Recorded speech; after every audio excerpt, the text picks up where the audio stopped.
嚟緊星期日沙田有10場草地賽事，係用全闊 A 跑道比賽，後上馬係有得追嘅。當中有2場杯賽，其中第6場杯賽係樂星杯，而另一場杯賽就係第8場嘅精英碗。連馬斯希斯在2場杯賽場合都有馬參戰，第6場呢就有球星，第8場就有好有心得。除咗球星級數較高之外呢，同馬房嘅好有心得就新勝游泳就安排喺第8場，以最輕嘅115磅挑戰其他強手。另外，練馬師賀賢嚟緊星期一生日，大家留意下睇下有冇賀壽馬出現啦。好，先略講球星啦。呢隻馬都唔需要我講咁多噶啦，大家馬迷都好熟悉噶啦。咁今季9月28日第052場次初出跑較嫌短嘅1,400米，而且同場有馬王級嘅祝願成為擂台等，嗰場自然擺明志在熱身一場。初出嗰場沿途一直包尾第14位，最後直路後上跑返個第5，雖然3甲不入，但初出跑嫌短嘅1,400米其實唔算差㗎。隻馬散過一場之後 fit 晒。練馬師安排參戰星期日嘅樂星杯，矛頭直指金將高分馬只有大至尊，但係嗰隻大至尊轉咗馬房之後都係仲未操起，咁同埋都未復昔日嘅水準。加上1,600米呢都唔及1,800米咁好，其他對手都冇乜對手贏過1,600米都唔係咁多。當中最突出嘅呢就只有遨遊武士。遨遊武士夜馬嗰次都係擺前面走，都係屬於前線馬。今次係全闊 A 跑道作賽，相信對後上嘅球星非常之有利，所以布文琪嗰隻球星可以幫希斯馬房同埋馬主今季贏馬開齋，一啲都唔出奇嘅。至於第8場呢，全場級數最高係驕陽名區，出賽17次，有16次跑3甲，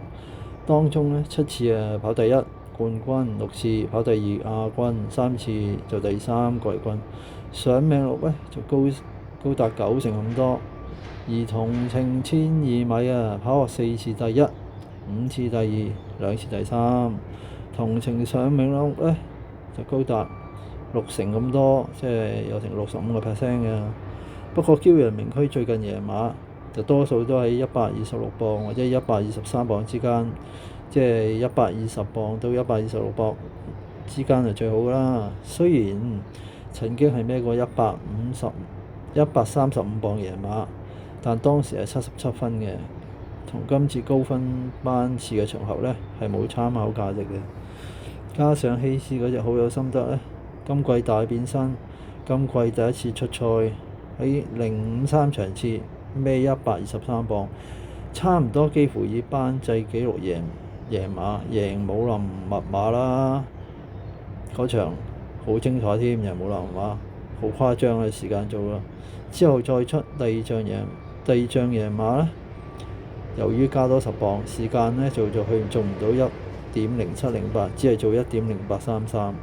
今次精英碗杯賽驕陽名區加12磅，孭到135磅，反而好有心得呢，減18磅比起今季初出孭123磅，以最快嘅時間贏馬呢，仲要減多8磅，即係話只係需要115磅嘅。115磅同呢個135磅比較，驕陽名區要讓呢個好有心得成20磅咁多㗎。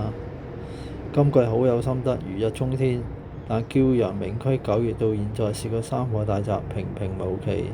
相當之牽強，狀態都未算係十足，好難講話即係有十足把握贏。相反隻好有心得呢，越戰越勇，加上輕飄飄，分分鐘成為1號驕陽名區嘅攔路虎之外呢，隻好有心得再跑出最快時間贏嘅話呢，一啲都唔出奇㗎。好啦，講返賀賢有隻側身馬福聚，今季本來初出想話鑑山吞食頭位嘅，一出即勝，點知唔好彩遇到冠軍騎師騎嘅一隻雷神，好夢成空啊！今次由呢個布文換上潘頓，